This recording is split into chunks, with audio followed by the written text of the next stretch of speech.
Last week was a sad time for anybody in America who believes in the basic tenet that justice is blind, that everybody in America is going to get equal treatment regardless of who they are. We saw from the very beginning of this trial that Alvin Bragg did not want to just target somebody based on criminal wrongdoing. He wanted to target somebody based on who they were. That's how he actually campaigned. Talk about somebody beginning their campaign with a bias, saying he was going to go after people, to use the weight of government to target his political opponents. Now, we know that happens in third world countries.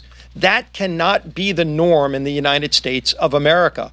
And I think that's what disgusted so many people, Republican, Democrat, Independent, that disagreed with not only the verdict, but the fact that the case should have never been brought to trial.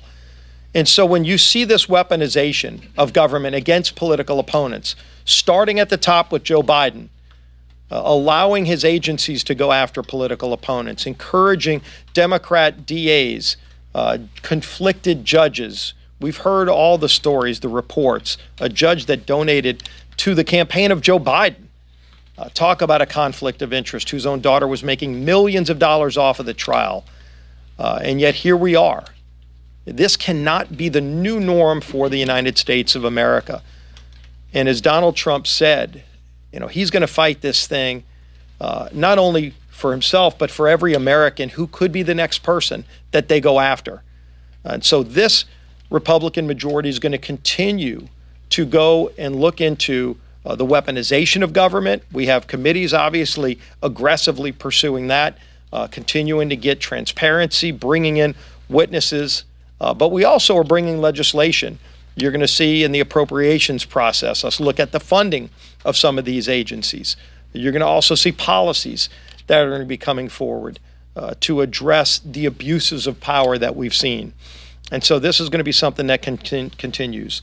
I know my colleague Juan Ciscomani talked about the open southern border, and we've all been talking about the perils of Joe Biden's policies, as today he tries to throw out another fig leaf to try to distract people from the failures of his own policies.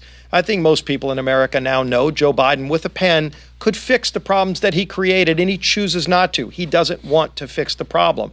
In fact, he actively opposed the bill that we passed through this House, H.R. 2, that would have actually secured America's border. He wants it to be open. But you just saw a couple of days ago yet another glaring example of the failures of the Biden open border policy. And that's when 2 more New York Police Department officers were shot by someone here in this country illegally. How many times is Joe Biden going to allow this kind of criminal activity in the United States by people here illegally that he's let in the door to injure cops, to kill people like Lake and Riley, before he actually works with Republicans to do something about it? Because ultimately the voters will have a say on November 5th in all of these issues. But if you look at the bill we brought forward just a few weeks ago, imagine this. We had a bill on the House floor that said any illegal who assaults a police officer in the United States of America is immediately deported.